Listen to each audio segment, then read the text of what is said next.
साथियों नमस्कार। अपने बात कर रहे हैं आज स्नातक स्तर का जो पाठ्यक्रम आरपीएससी प्रथम श्रेणी भूगोल व्याख्याता के लिए दिया हुआ है उस पर। और इस पाठ्यक्रम की हम बात करें तो बहुत ही एक आसान सा टॉपिक है जिस पर हम बात करने वाले हैं।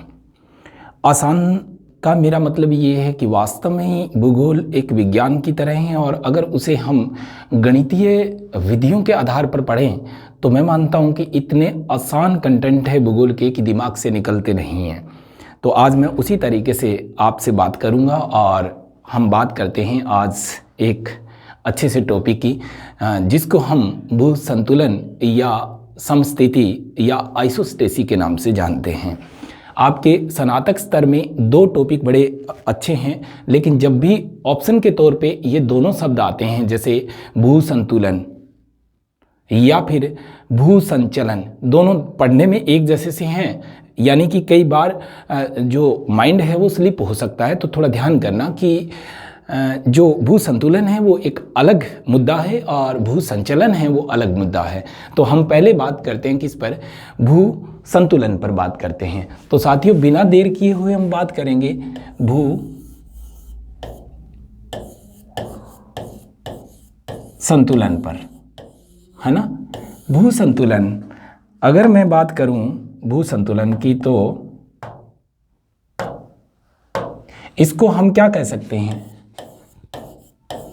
समस्थिति भी कह सकते हैं, या फिर हम इसको क्या कह सकते हैं, आइसोस्टेसी भी कह सकते हैं। थोड़ा सा अगर ध्यान दोगे तो मज़े आने वाले हैं इस क्लास में। थोड़ी सी अगर बात मैं अगर कहूँ आपको तो ज़रा समझने की कोशिश करना कि मैं इस सिद्धांत को पढ़ाऊँ उससे पहले कुछ बातें हैं जो मैं आपके साथ साझा करना चाहता हूँ। सबसे पहले हम बात ये कर रहे हैं कि भू संतुलन, देखो सब देखो कि भू संतुलन या फिर समस्थिति या फिर आइसोस्टेसी, जो इसका अंग्रेजी जो उच्चारण है उसमें हम आइसोस्टेसी शब्द इस्तेमाल कर रहे हैं। इसमें से मैक्सिमम 6 लाइनें ऐसी हैं जो आपसे पूछी जा सकती हैं और उनका जवाब आप आराम से दे दोगे। लेकिन बात यह आती है कि समस्थिति होती क्या है। समस्थिति इस धरातल के ऊपर पर्वत, पठार या घाटियां या नीतल के बीच में एक यांत्रिक जो स्थिरता पाई जाती है, उसी यांत्रिक स्थिरता को हम लोग समस्थिति की स्थिति कहते हैं। यानी कि अभी तक आप लोगों ने अगर ये बात नहीं समझी है तो मैं साधारण शब्दों में इसको बोलता हूँ कि जो पर्वत हैं काफ़ी ऊंचे हैं, पठार हैं, मैदान वो नीचे हैं और नीतल उनसे भी नीचे हैं, लेकिन फिर भी इस घूमती हुई पृथ्वी के ऊपर उनके बीच में एक जो यांत्रिक या जो एक कार्यात्मक जो संगठन है उनके बीच में या कार्यात्मक जो स्थिति है उनकी, वो फिर भी एक दूसरे से बंधे हुए हैं कि पर्वत ऊंचे हैं, घूमती हुई पृथ्वी पर फिर भी नहीं गिरते, या फिर जो चीज़ें नीचे या ऊपर हैं उन चीज़ों के बीच में एक यांत्रिक जो गठबंधन पाया जाता है, एक स्थिति जो पाई जाती है, उस स्थिति को हम कह रहे हैं समस्थिति या भू संतुलन कह रहे हैं या आइसोस्टेसी कह रहे हैं। ध्यान आपको यहाँ ये रखना है कि आइसोस्टेसी जो ग्रीक एक वर्ड है आइसोस्टेसियस जिससे निकला हुआ है, जिसका मतलब होता है समस्थिति, भू संतुलन या फिर समतोल स्थिति। समतोल स्थिति का मतलब कि जो ये हमारी जितनी भी संरचनाएं हैं उनके बीच में एक यांत्रिक स्थिरता कायम हो जाए। लेकिन क्या मैं आपसे एक नॉर्मल सवाल करूं तो किसी चीज़ के ऊपर जब भी आप बात करें तो वैज्ञानिक और गणितीय तथ्यों के आधार पर उस चीज़ को परखें। मैं कहता हूं कि मेरे में भार है और आपका जवाब निश्चित तौर से आएगा कि हाँ है, या फिर मैं ये कहूँ कि किसी पानी में भार है या हवा में भार है तो आपका स्वाभाविक सी बात है कि जवाब आएगा कि यस होता है। मैं ये कहता हूँ कि किसी भी वस्तु में भार जो होता है वह भार किसी भी जो हमारा खगोलीय पिंड है उसके गुरुत्वाकर्षण बल पर निर्भर करता है। दोबारा ध्यान करना इस बात पे, मैं जो बात कह रहा हूँ उस बात को आप ध्यान करना। मैंने आपको कहा कि मेरे में भार है और मैं कहता हूँ कि मेरा भार 60 kg है। कितना? 60 kg मेरा अगर भार है तो क्या वो वास्तव में मेरा भार है? नहीं है। ये ध्यान करना, क्योंकि वैज्ञानिक तथ्यों पर आप इन चीज़ों को परखेंगे तो ये बात यूनिवर्सल ट्रूथ नहीं हो सकती। मैं इस यांत्रिक स्थिरता की बात कर रहा हूँ तो फिर जब यांत्रिक स्थिरता की बात कर रहा हूँ, तो अगर मैं अंतरिक्ष में चला जाता हूँ, स्पेस में चला जाता हूँ, भारहीनता की स्थिति में मेरा भार शून्य हो जाएगा। अगर मैं चंद्रमा पे चला जाता हूँ तो मेरे भार जो है वो 1/6 यानी कि 10 किलो रह जाएगा, अगर मैं 60 केजी का हूँ तो। बात समझ में आ रही है? इसका मतलब मेरे में तो भार नहीं है ना। इसका मतलब ये है सीधा सीधा कि किसी भी खगोलीय पिंड में जितना अधिक गुरुत्वाकर्षण बल है, भार उसी के साथ तुलनात्मक दृष्टि से पढ़ा जाता है। दोबारा ध्यान दें इस बात पे, मैं ये कह रहा हूं कि एक कागज है और एक पत्थर है, तो कागज में जो भार है वो तुलनात्मक दृष्टि से पत्थर से कम है, लेकिन इतने कागज इकट्ठे कर दिए जाए कि जो इस हाथ में मेरे पत्थर है उसके बराबर हो जाए। बात समझ में आ गई होगी आपको कि बराबर हो जाए, इसका मतलब कागज में भार तो है, लेकिन उतने द्रव्यमान और आयतन में अंतर होने के कारण। यहां एक बात अगर आप ध्यान दोगे कि किसी भी यौगिक या फिर किसी भी तत्व में, ध्यान देना इन दोनों बातों पर, किसी भी तत्व में या किसी भी यौगिक या खनिज के अंदर उसके संरचना और संगठन की दृष्टि से, तुलनात्मक दृष्टि से हम भार का आंकलन करते हैं। ध्यान देना, भार सिर्फ गुरुत्वाकर्षण बल के कारण है, यानी कि इस खगोलीय पिंड पर जब हम रह रहे हैं, इस जीवित ग्रह पृथ्वी पर रह रहे हैं, तो इसके ऊपर भार की स्थिति हम क्या करते हैं कि लोहा भारी है एल्यूमिनियम की तुलना में, लेकिन है तो दोनों ही भारी। या फिर मैं यूं कहूं कि पानी भारी है तुलनात्मक दृष्टि से वायु से, या मैं फिर यूं कहूं कि शहद जो है वो भारी है तुलनात्मक दृष्टि से कोई भी अल्कोहल से।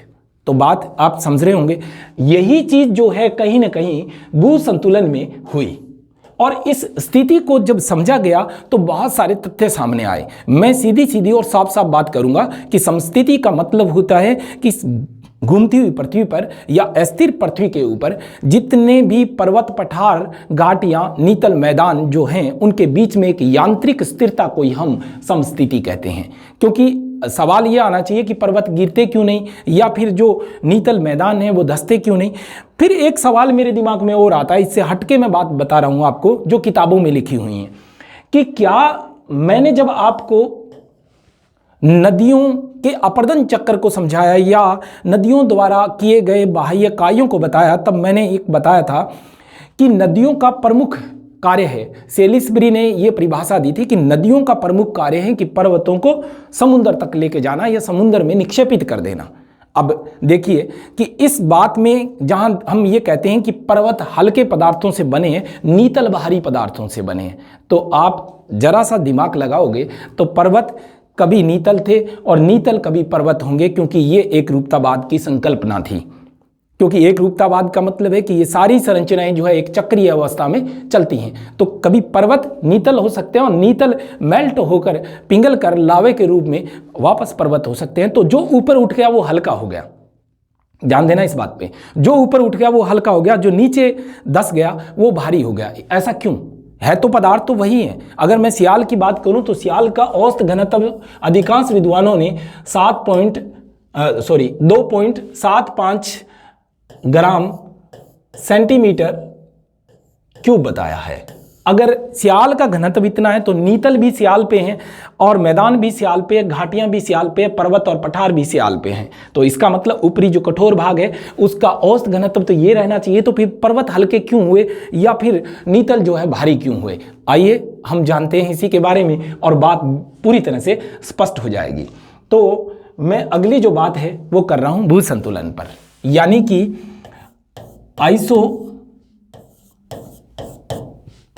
जो शब्द है उसके ऊपर अगर चिंतन मंथन करें तो सीधा सीधा आरपीएससी ने आरएस एग्जाम 2007 में 10 में बारी बारी एक शब्द रिपीट हुआ है कि आइसोस्टेसिस पर काम तो बहुत पहले से शुरू हो गया था। मैं बात अगर करूं कि हमारे एक सर्वेयर जनरल थे जॉर्ज एवरेस्ट, तो सर्वेयर जनरल जॉर्ज एवरेस्ट जो थे वो लगभग सन रहा था 1859 के आसपास। यहाँ छोटी सी एक कहानी मैं जरूर आपको बता दूं ताकि बात जो है ना पूरी तरह से स्पष्ट हो जाए, क्योंकि हमारे भारत में सन 1767 ईस्वी में क्या है कि भारत के सतलाकृतिक मानचित्रों को लेकर या भारत की जो पृष्ठभूमि है उसका अध्ययन करने के लिए चट्टानों, खनिजों या उसकी वास्तविक धरातल की जो अवस्था है उस अवस्था का अध्ययन करने के लिए एक सर्वेक्षण विभाग की स्थापना की गई थी, जिसमें सन 1769 में मेजर रेनले को जो है इसका सर्वेयर जनरल नियुक्त किया और जो प्लेन टेबल सर्वे के माध्यम से पूरे भारत की जो है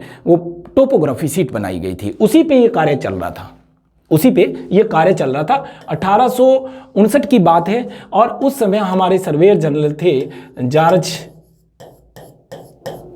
एवरेस्ट।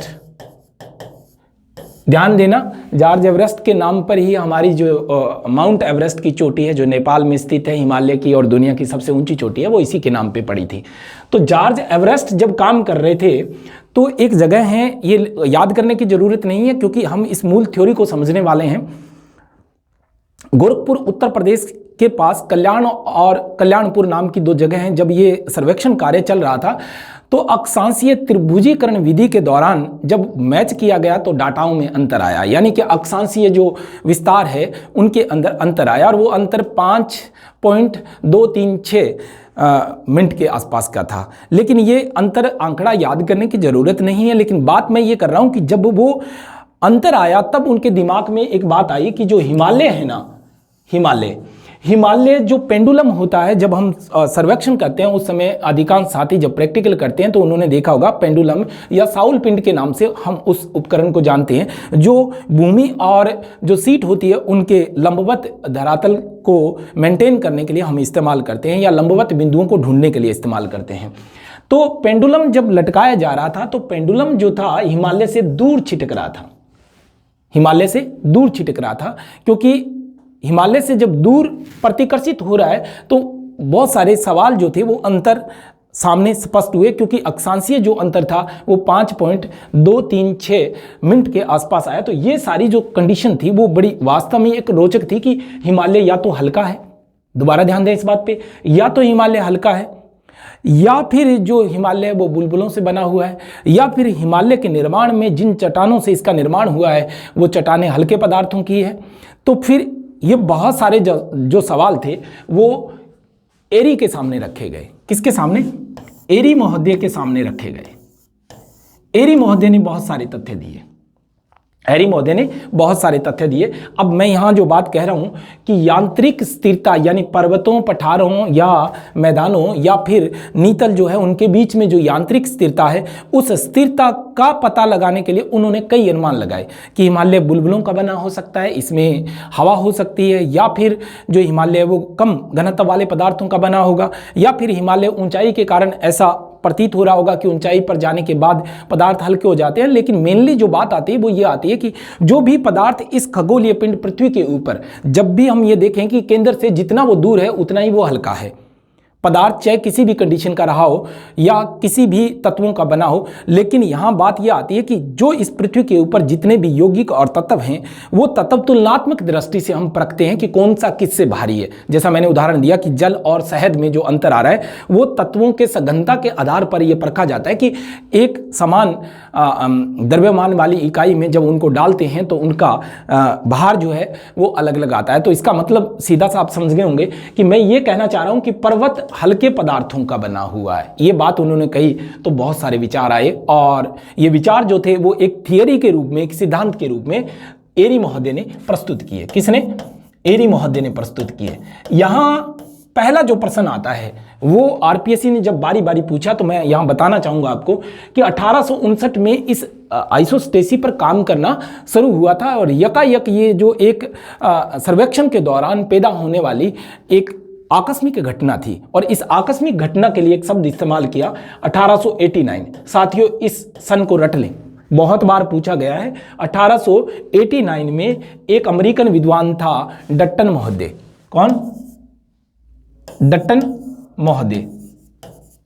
डट्टन महोदय द्वारा ये जो आइसोस्टेसी शब्द था ये प्रयोग किया गया, लेकिन काम तो इसके ऊपर पहले से ही चल रहा था। तो ये आरएस एग्जाम में भी आ चुका है, 2007 में 10 में रिपीट हुआ, या बहुत सारे जो टीजीटी पीजीटी एग्जामों में भी रिपीट हुआ है कि आइसोस्टेसी शब्द सर्वप्रथम किसने दिया और कब दिया। इस बार मुझे पक्का पक्का लगता है कि 1889 में जब डटन ने आइसोस्टेसिस शब्द दिया तो आजकल जो जितने भी कॉलेज व्याख्याता एग्जाम है उनमें भी 4% ऐसे थे जो सीधे सीधे सन से पूछे गए थे। तो ये भी सन जो है बड़ा इंपॉर्टेंट है, तो ये आप याद कर लें पक्का कि डटन महोदय ने 1889 में आइसोस्टेसिस शब्द का प्रयोग किया। अब हम बात करते हैं कि ये मूल जो सिद्धांत है, मैं सिद्धांत कह रहा हूं लेकिन ये सिद्धांत नहीं है, अंततः ये जो है एक हाइपोथेसिस है, एक परिकल्पना है और ये हमें कुछ चीज़ों को समझने में मदद करती है। तो एरी महोदय ने अपने प्रयोग में दो चीज़ें इस्तेमाल की, एक तो पलवनशीलता, ध्यान देना इसमें ज़्यादा याद करने की ज़रूरत नहीं है, जो मैं 6 लाइन बोलूं वही इसका निचोड़ है और उन 6 लाइनों से बाहर प्रश्न नहीं बनेगा। पहला पलवनशीलता और दूसरा इन्होंने जड़त्व को लिया, इसको जड़त्व के सिद्धांत का इन्होंने सहारा लिया और अपनी हाइपोथेसिस या अपनी परिकल्पना जो थी आइसोस्टेसिस की वो दी।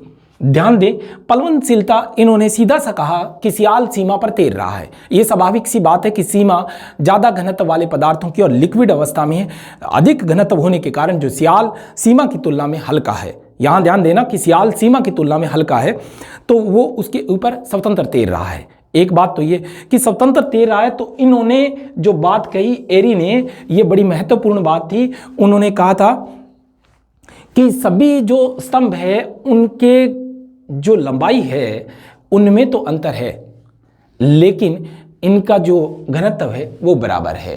दोबारा फिर ध्यान दें इस बात पे, मैं ये कहना चाह रहा हूँ कि सभी स्तंभों का जो घनत्व है वो तो बराबर है। कौन कह रहा है? एरी। लेकिन उनकी गहराई में अंतर है। ये जो लाइन है वो आप नोट कर लें। दोबारा फिर बोल रहा हूँ इस बात को कि सभी जो स्तंभ है, स्तंभ का मतलब यहाँ पर्वत को ले लें, पठार को ले लें या मैदान को ले लें, स्तंभ का मतलब यहाँ इन सतलाकृतियों से लिया गया है। तो ये स्तंभ में, यानी एरी कहता है कि सभी स्तंभ जो हैं उनका घनत्व तो बराबर है लेकिन गहराई में अंतर है। तो पलवनशीलता के सिद्धांत में अगर मैं एरी के विचार को आपको बताऊं तो एरी ने कहा कि 1/10 भाग किसी भी स्थलाकृति का, किसी भी स्थलाकृति का, चाहे वो पर्वत है, पठार है, मैदान है, उसका 1/10 भाग, या मैं दूसरे शब्दों में इसको लिख सकता हूं कि 10% भाग ही धरातल पर बाहर दिखाई देता है। कितना बाहर? अगर कोई पर्वत, जैसे हिमालय की मैं बात करूं तो हिमालय की माउंट एवरेस्ट जो चोटी है 8,850, आधुनिक 50 है, कई किताबों में पुराना जो आंकड़ा दिया हुआ, क्योंकि थोड़ा साथियों मेरे को बताने में जरूरी है कि ये तथ्य मैं आपको बताऊं, क्योंकि जितनी पुरानी पर्वत श्रृंखलाएं हैं, जैसे कि मैं बात करूं कि अरावली दुनिया की सबसे पुरानी वलित पर्वत श्रृंखला है, तो अरावली की जो चोटी है गुरु शिखर, वो पहले जो थी 1727 मीटर थी, लेकिन अब आजकल हम जो पढ़ते हैं 1722 मीटर, क्योंकि ये अपशिष्ट पर्वत हो गया, इसकी चोटियां धीरे धीरे छोटी हो रही हैं। लेकिन हिमालय अब भी युवा पर्वत है तो इसकी चोटियां आज भी प्रतिवर्ष जो बढ़ रही हैं। तो अब जो आंकड़ा आप याद करोगे हिमालय एवरेस्ट चोटी का, वो याद करोगे 8,850 मीटर ऊंची है। मैं मैक्सिमम यूं मानूं कि 9 किलोमीटर अगर ऊंची है ये, कौन? हिमालय की एवरेस्ट चोटी। तो हिमालय के नीचे 81 यानी कि 10% ऊपर है, तो 90% इसके नीचे एक जड़ है। समझ में आ गई बात? नीचे जड़ कितनी है? 90%, या मैं यूं कह सकता हूं कि 9/10। क्या कह सकता हूं? सॉरी, 9/10, ठीक है, यानी कि 90%। इसका मतलब हिमालय, जो चीज जितनी ऊंची है उसकी जड़ उतनी गहरी है। कौन कहता है? जड़त्व के सिद्धांत में कौन कह रहा है? ये एरी कह रहा है कि जड़त्व के सिद्धांत में वो कहता है कि जितनी ऊंचाई पर कोई भी सतलाकृति होगी उसकी जड़ उतनी ही गहरी होगी, अगर जो गहराई में है उसकी जड़ उतनी ही कम गहरी होगी। लेकिन यहाँ उन्होंने उदाहरण जो लिया वो बर्फ से लिया या फिर उन्होंने लकड़ी के टुकड़ों से लिया। तो यहाँ बात ये करते हैं कि बर्फ को बीकर में डालकर अगर हम देखें तो बर्फ का केवल 10% भाग पानी से ऊपर दिखाई देगा, बाकी डूबा रहेगा। उसी तरीके से एरी ने अपने हाइपोथेसिस में बताया कि समस्त जो ये स्थलाकृतियाँ ऊंची नीची या ऊंचे नीचे स्तंभ है, इनका एक क्षतिपूर्ति तल पर, या मैं यूं कहूं कि जो आपकी सबस्ट्रेटम का मतलब मैं एस्टीनोस्फीयर से ले सकता हूं कि जो लिक्विड भाग है उसके अंदर जाके और ये जो है अपने आप को स्थिर रखते हैं। यानी कि जो ऊंचा है, नीचा है, या फिर ऊपर है, इनकी सभी की जो है सबस्ट्रेटम में जाने के बाद ये जो है इनकी जड़ें लंबी हैं, तो जो ऊंचा है उसकी जड़ लंबी और जो नीचा है उसकी जड़ कम। इसका मतलब उनके अंदर यांत्रिक स्थिरता का मूल कारण उन्होंने जड़त्व के सिद्धांत को माना। यानी कि सभी जो ये हमारे जितने भी स्तंभ हैं उनका जड़ों के आधार पर ये चीज़ें सिद्ध उन्होंने करने की कोशिश की। फिर बात आती है पलवनशीलता। पलवनशीलता का मतलब है कि उन्होंने कहा कि सियाल सीमा के ऊपर तैर रहा है तो ये समस्त जितनी भी इस्लाकृतियाँ हैं जिसमें पर्वत, पठार, मैदान, नीतल मैदान वगैरह, ये सारे के सारे जो हैं वो सियाल के ऊपर हैं और सियाल सीमा के ऊपर तैर रहा है। तो इसका मतलब उन्होंने लकड़ी के टुकड़ों को पानी में डालकर ये बताया कि वो यांत्रिक स्थिरता जो है, ऊंचा है वो ऊंचा दिखाई देगा और जो नीचा है वो कम गहराई तक डूबेगा। इसका मतलब सीधा सीधा ये हुआ कि उन्होंने कहा कि जो हमारा एस्थिनोस्फीयर है या जो हमारा लिक्विड फोम वाला एरिया है, उस एरिया के ऊपर जो सारी की सारी सतलाकृतियाँ तैर रही हैं। यहाँ ध्यान करने वाली बात यह है कि एरी का एक कथन जो ये कहता है कि सभी स्तंभों का घनत्व तो बराबर है लेकिन गहराई में अंतर है। यानी इसका मतलब जो स्तंभ जितना ऊंचा उसकी गहराई उतनी अधिक, यानी कि 90% वो अधिक गहरा जो है वो जो सबस्ट्रेटम है उसके अंदर बैठा हुआ है। तो बात आपको समझ में आ गई होगी। एक कथन तो ये पकड़ना आपने कि सभी स्तंभों का घनत्व बराबर और गहराई में अंतर है। ये बात एरी महोदय कहता है। समस्त तथ्यों के निष्कर्ष के बाद, मैं वो तथ्य नहीं गिनाना चाहता जिनका कोई वजूद नहीं है और जो गणितीय और वैज्ञानिक आधार पर परखे नहीं गए, उनको नकारा घोषित कर दिया गया या आलोचनात्मक दृष्टि से उनको निकाल के अलग कर दिया, क्योंकि जो हिमालय है वो बुलबुलों का नहीं है या कम घनत्व वाले पदार्थों का नहीं है। तो यहाँ फिर जब ये सारी चीज़ें हो रही थी तो फिर इसके ऊपर दूसरे व्यक्ति ने काम किया और उनका नाम था, ये तो आप एक बार स्क्रीनशॉट ले लें और एक लाइन जो है मैं दोबारा फिर बोल देता हूँ, अगर किसी साथी ने नहीं लिखी है तो वो लाइन आप पक्की तरह से याद कर लें कि सभी स्तंभों का घनत्व तो बराबर है जबकि गहराई में अंतर है। ये बात आपने पूरी एकदम से, और एग्जाम हॉल में ये दो ही लाइनें हैं जो आपको बारी बारी दिग्भ्रमित करेगी, तो इस चीज को ध्यान कर लेना। जहां आए ना गहराई में अंतर है, तो गहराई में अंतर तो ये समझ गए हैं आप, यानी कि ऊपर 10% और नीचे 90%। अब अगली बात आती है कि दूसरा विद्वान था प्राट महोदय। कौन? प्राट ने भी अपनी हाइपोथेसिस दी। उन्होंने एक बात बहुत सुंदर तरीके से कही कि ऊंचा स्तंभ कम घनत्व। ये लाइन बहुत बार आई है। क्या? ऊंचा स्तंभ कम घनत्व और नीचा स्तंभ अधिक घनत्व।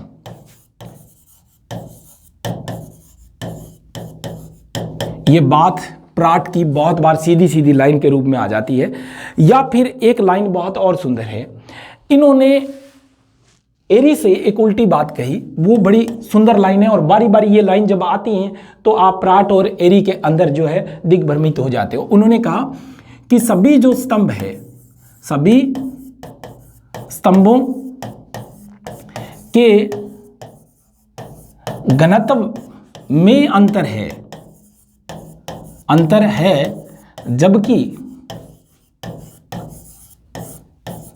गहराई जो है, क्या? गहराई समान है। अब ये लाइन जो है वो नेट जेआरएफ हो या सेट एग्जाम हो, चाहे आपका कॉलेज व्याख्याता, स्कूल व्याख्याता, उसमें ये बारी बारी आप उठा के देखना, जितने आरएस के एग्जाम हुए, जब भी आइसोस्टेसिस से प्रश्न उठता है तो या तो पूछते हैं कि ये शब्द किसने दिया, तो डल्टन महोदय ने अमेरिका के, और दूसरा जो पूछते हैं वो लाइनें पूछते हैं कि सभी स्तंभों का घनत्व तो बराबर है लेकिन गहराई में अंतर है। ये एरी की एक लाइन है जो लाइन बारी बारी पूछी गई है। या फिर ऊंचा स्तंभ कम घनत्व और नीचा स्तंभ अधिक घनत्व, ये बात पूछी गई है प्राट की। या फिर ये पूछा जाता है कि सभी स्तंभों का घनत्व तो क्या है, अलग अलग है लेकिन गहराई में अंतर है। यहां अगर हम एरी की बात के विपरीत अगर हम बात करें प्राट की, तो प्राट ने क्या किया, अपने सिद्धांत में या अपनी हाइपोथेसिस में समझाने के लिए अलग अलग घनत्व वाले जो धात्विक छड़ें थी वो ली, और लेकर इन्होंने क्या किया, पारे के अंदर उन्हें डुबो दिया। किसके अंदर? पारे के अंदर। पारा एक लिक्विड धातु है, तो इसके अंदर जब डुबोया तो वो एक क्षतिपूर्ति तल पर, ध्यान करना, एक ऐसा तल आया कि ये अलग अलग छड़ें जब इसमें डुबोई गई तो ये बराबर एक क्षतिपूर्ति तल, क्षतिपूर्ति तल, या फिर इसको समतोल तल, समतोल तल पर आकर ये सारी जो छड़ें थी वो रुक गई। इसका मतलब गहराई तो सबकी समान है, लेकिन घनत्व अलग अलग है इनका। ये बात किसकी है? सभी स्तंभों का घनत्व अलग अलग है, या अंतर है सभी स्तंभों के घनत्व में, लेकिन गहराई समान है। ये लाइन किसकी है? प्राट की है। साथियों, यहाँ बात आती है कि जब हम तुलनात्मक दृष्टि से देखते हैं कि एल्यूमिनियम, तांबा या जस्ता या फिर लोहा या फिर अन्य जो धातुएं, सोना या चांदी जो भी है, इन छड़ों को अगर हम लें और इनका जब हम घनत्व देखें, बाहर देखें, तो बाहर में पर्याप्त अंतर पाया जाता है। इसका मतलब जो इनके रासायनिक यौगिक हैं, उनके तत्वों के संगठन के आधार पर इनमें बाहर में भिन्नता होती है। तो यहाँ बात जो है वो आपको समझ में आ गई होंगी। मैंने अब तक 4 तथ्य ऐसे बोले हैं जो बड़े काम किए हैं। पहला, डट्टन ने 1889 में क्या दिया? आइसोस्टेसी दिया। और दूसरा, मैंने आपको बताया एरी का कि सभी स्तंभों का घनत्व तो बराबर, गहराई में अंतर है। यहाँ 2 बातें एरी की और ध्यान में रखनी है कि उन्होंने जड़त्व के सिद्धांत का और पलवनशीलता का सहारा लेते हुए ये जो यांत्रिक स्थिरता है उसको समझाने का प्रयास किया था। यहाँ जो आता है, प्राट की बात आती है, तो प्राट ने जो काम किया था वो उन्होंने उनके विपरीत, यानी कि जो बात कही इन्होंने वो उनके विपरीत थी बिल्कुल। और विपरीत की अगर बात करें तो ऊंचा स्तंभ, यानी कि जो भी ऊपर उठा हुआ है उसका कम घनत्व और जो नीचा है उसका अधिक घनत्व है। ये बात किसने कही? प्राट ने कही। अगर इन बातों को हम देखें तो हिमालय हल्के पदार्थों का और नीतल किसका बना हुआ है? भारी पदार्थों का बना हुआ है। पर साथियों, विज्ञान के आधार पर या गणित के आधार पर आप देखें तो क्या कभी हिमालय जो था वो कभी भारी पदार्थों का रहा होगा? शायद आप मेरी इस बात से सहमत नहीं होंगे, क्योंकि अगर हिमालय की मैं बात करूं तो हिमालय की रीढ़ में आज भी, याद कर लेना इस बात को, कि एक बार ये आईएएस में भी प्रश्न पूछा जा चुका है, आरएएस में भी पूछा जा चुका है कि हिमालय मूल अवसादी चट्टानों का बना हुआ, आज भी उसकी रीढ़ में जैविक अंश पाए जाते हैं, क्योंकि ये वलन प्रक्रिया और क्षैतिज बल से निर्मित हुआ है। ध्यान करना, क्षैतिज बल से, ये लंबवत बल से नहीं बना है, क्षैतिज बल लगा इसके ऊपर। तो इसकी रीढ़ में आज भी क्या पाए जाते हैं? जैविक अंश, जीवाश्म पाए जाते हैं। तो निश्चित तौर से आप मानिए कि ये एक तेथिस भूसंति थी जहां पर आज हम हिमालय देख रहे हैं। तो अगर वो भूसंति थी तो निश्चित तौर से वो धरातल से नीची थी, तो उस समय उसका घनत्व ज़्यादा रहा होगा। लेकिन आज वहाँ हिमालय है और उन्हीं पदार्थों से बना, तो हल्का हो गया। ये शायद आप लोग मेरी बात समझ गए होंगे। तो अगर हल्का होने का जो कारण है वो सीधा सीधा ये कारण है कि जो पृथ्वी का केंद्र है, जहां से सबसे ज़्यादा जो गुरुत्वाकर्षण बल है वो इन चीज़ों के भार को प्रभावित कर रहा है। तो इसका मतलब जो हिमालय आज कट के अगर समुद्रों में जा रहा है और समुद्रों में जाने के बाद नीतल पर स्थापित हो रहा है, तो निश्चित तौर से वो भारी हो रहा है, निश्चित तौर से भारी हो रहा है। इसका मतलब है कि ग्रेविटी फोर्स उन पे ज़्यादा काम कर रही है। बात समझ में आ गई होगी। ये बात मैं कर रहा हूँ किसकी? प्राट की बात कर रहा हूँ। अब ज़्यादातर एग्जाम्स में बहुत सुंदर से प्रश्न पूछे जाते हैं और इससे बाहर कोई प्रश्न नहीं पड़ेगा। मैं लंबी चौड़ी क्लास नहीं लेने वाला। सीधी सीधी बात ये आती है कि इन दोनों के समर्थक पूछे जाते हैं। एरी का जो समर्थक है, एरी का समर्थक है, एरी हमजोली है। क्या है? हमजोली है। ये बात आप याद कर लें पक्की। एरी क्या है? हमजोली है। डाउटिंग नहीं होनी चाहिए एग्जाम हॉल में। ये बारी बारी आरएस 10 में, उसके बाद कई बार जो है रिपीट हुआ है प्रश्न कि एरी के समर्थक कौन थे, तो दोनों के नाम दे दिए जाते हैं, या निम्न में से कौन सा समर्थक नहीं है, नीचे कूट दे दिए जाते हैं। तो यहां ध्यान करना कि एरी का जो समर्थक है वो कौन है?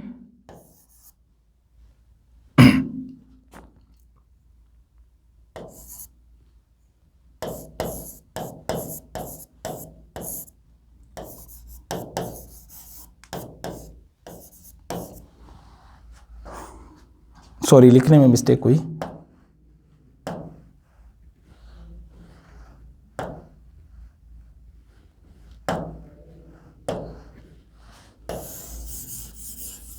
हाँ, तो मैं बात कर रहा था कि एरी के जो साथी हैं, एरी के जो साथी हैं या इनके समर्थक जो हैं, उन पे अगर मैं बात करूं तो हम जोली से क्या है, होम्स है। कौन है? होम्स, आर्थर होम्स की बात कर रहा हूं मैं। ये कौन है? ये आर्थर होम्स जो है एरी के विचारों का समर्थक था। बाद में आर्थर होम्स ने जो एरी की हाइपोथेसिस थी उसमें थोड़ा बहुत चेंज भी किया, संशोधन भी किया, लेकिन कुल मिला के ये है कि एरी की विचारधारा या संकल्पना जो थी उसके समर्थक थे आर्थर होम्स, या फिर दूसरा था जोली। कौन था? जोली था। अब ये दो विद्वान एरी के समर्थक है। बारी बारी 4 ऑप्शन देकर आपसे पूछा जा सकता है कि निम्न में से कौन सा, नीचे कूट दिए जा सकते हैं कि कौन सा जो है एरी का समर्थक है। अब अगली बात जो आती है, फिर प्राट के समर्थक कौन हैं? कौन? प्राट के समर्थक कौन है फिर? तो प्राट बेबी है, याद कर लो इस बात को। क्या? प्राट बेबी है, कहीं भी डाउटिंग नहीं आएगी। प्राट बेबी है। वो क्या है? एरी हमजोली है, तो यहां होम्स, आर्थर होम्स, और जोली तो है ही, और यहां प्राट बेबी है। इसका मतलब प्राट का जो बोबी है वो समर्थक है, और हे से हमफोर्ड जो है वो समर्थक है। हेफोर्ड या हमफोर्ड, कई बुकों में हमफोर्ड लिखा हुआ, कईयों में हेफोर्ड लिखा हुआ है, या एनसीईआरटी में इसको हेफर्ड लिखा हुआ है। तो थोड़ा ध्यान कर लेना कि बोबी और हमफोर्ड जो है वो क्या है? प्राट के समर्थक हैं, प्राट के समर्थक हैं। या अब जो इस आइसोस्टेसी में, दोबारा एक बार छोटी सी मैं दोहरान कर दूं कि आइसोस्टेसी में महत्वपूर्ण बात है, आइसोस्टेसी शब्द जो था आइसोस्टेसियस ग्रीक भाषा से निकला हुआ, जो 1889 में सर्वप्रथम प्रयोग किया था अमेरिकन विद्वान डट्टन महोदय ने। ये आरएस 7 में 10 में कई बार रिपीट हुआ है, और अब मुझे उम्मीद है कि 1889 जो सन है बड़ा इंपॉर्टेंट है। उसके बाद बात आती है कि जब कल्याण और कल्याणपुर के बीच में जब काम चल रहा था, उस समय भारत का जो सर्वेयर जनरल था वो जॉर्ज एवरेस्ट था, और जॉर्ज एवरेस्ट जो था जब ये काम कर रहे थे प्लेन टेबल सर्वे के माध्यम से, जब ये अक्षांशीय त्रिभुजीकरण विधि द्वारा जब उनका मैच कर रहे थे या उन बिंदुओं को दोबारा ढूंढने की कोशिश कर रहे थे, तो उनमें जब अंतर आया तो ये यकायक सिद्धांत पैदा हुआ। ये विचार जो था वो एरी के सामने रखा गया। एरी की 2 बातें बड़ी इंपॉर्टेंट है, उनमें अगर मैं बात करूं तो उन्होंने कहा था कि सभी स्तंभों का घनत्व तो बराबर है लेकिन गहराई में अंतर है। एक ये लाइन जो है ना पक्की आप अपने जहन में बिठा लें। और फिर उन्होंने प्लवनशीलता, जो मैं अब बता चुका हूं, दोबारा दोहराऊंगा नहीं, प्लवनशीलता और जड़त्व के सिद्धांत का सहारा लेते हुए अपने सिद्धांत को समझाया था। यहाँ एक प्रश्न और बन सकता है, वो ये हो सकता है कि जो भी स्थलाकृतियां जिनमें यांत्रिक स्थिरता पाई जाती है, तो वहां पर जो है आप अगर देखें तो ऊपर जो जितनी भी चट्टान है उसका कितना प्रतिशत भाग या कितना भाग जो है गहराई में होगा। तो इसका मतलब हिमालय 9 किलोमीटर ऊपर है तो 81 किलोमीटर गहराई में भी पाया जाएगा, अगर वो टोटल 90 किलोमीटर है। तो बात आपको समझ में आ गई होगी। अब बात आती है प्राट की, और प्राट ने कहा था कि ऊंचा स्तंभ कम घनत्व और नीचा स्तंभ अधिक घनत्व। ये बात जो है बहुत बार एग्जाम में पूछी गई है। अगली इसकी बात आती है, प्राट ने कहा था कि सभी जो स्तंभ है, स्तंभ का मतलब यहाँ लिया गया पर्वत पठार या मैदान या नीतल जो मैदान है उनसे लिया गया है। तो यहाँ बात ये कर रहा हूँ मैं कि जितने भी स्तंभ है उनका घनत्व तो अलग अलग है या घनत्व में अंतर पाया जाता है, लेकिन गहराई समान है। और समान गहराई के लिए उन्होंने एक शब्द इस्तेमाल किया था, वो था क्षतिपूर्ति तल, जिसके ऊपर जाकर समस्त सतलाकृतियाँ जो है उनका घनत्व बराबर हो जाता है। अब बात आती है इनके समर्थक। तो मैंने आपको बताया कि एरी का समर्थक जो था वो कौन था? आर्थर होम्स, यानी कि एरी हमजोली है। एरी हमजोली है, ये बात अगर आप याद कर लें तो एग्जाम हॉल में डाउटिंग नहीं होगी। मैं ये नहीं कहता कि आपको याद नहीं होगा, याद हो जाएगा, लेकिन बात ये आती है कि एरी हमजोली है। एरी हमजोली का मतलब जो आर्थर होम्स और जोली इसके समर्थक है। और इधर जो आता है प्राट के समर्थक कौन है? तो प्राट के समर्थक है बेबी और हेफोर्ड या हेफर्ड या हमफोर्ड। ये तीनों ही शब्द प्रचलित हैं, तो आप थोड़ा इन पर ध्यान कर लेंगे। और ये बारी बारी जो है ये समर्थक वाला प्रश्न है, नेट जेआरएफ में भी आया है और ये कॉलेज व्याख्याता में भी और आरएएस में भी कई बार आ चुका है। तो साथ ही मुझे लगा कि ये क्लास आपको बहुत पसंद आई होगी। जब भी पसंद आए तो निश्चित तौर से आप लाइक शेयर जरूर कर दें। मैं आपसे ये भीख नहीं मांग रहा हूँ, मैं आपको ये कह रहा हूँ कि किसी को इससे फ़ायदा हो सकता है, क्योंकि ये जो दौर चल रहा है, इस दौर में हम जितनी भी बातें करेंगे वो वैज्ञानिक तरीके से बात करते हुए हम आगे चलेंगे। तो ये भूगोल जो है वो मात्र, मैंने आपको पहले भी बताया था कि 3 महीने का कोर्स है, और 3 महीने में कुछ जो टॉपिक हैं वो आपको यूट्यूब पर फ्री अवेलेबल हो रहे हैं, और बाकी जो क्रमबद्ध जो भूगोल का सिलेबस है वो हमारा ऐप पे चल रहा है। तो जो साथी ऐप पर आना चाहते हैं, क्लास लेना चाहते हैं, वो क्लास लें, और जो सिंपल टेस्ट लेना चाहते हैं वो सिंपल टेस्ट लें। और इसके लिए आपको संतवीर सर का जो चैनल है वो आपको सब्सक्राइब करना है, और प्लस में संतवीर सर का जो ऐप है वो आप डाउनलोड कर लेंगे। उसमें आपको समस्त विद्वानों की, जिनमें हमारी पंजाबी की, हिंदी की और अंग्रेजी की और भूगोल की और इतिहास की जो क्लासें हैं वो आपको उपलब्ध हो जाएंगी। जय हिंद, जय भारत, धन्यवाद।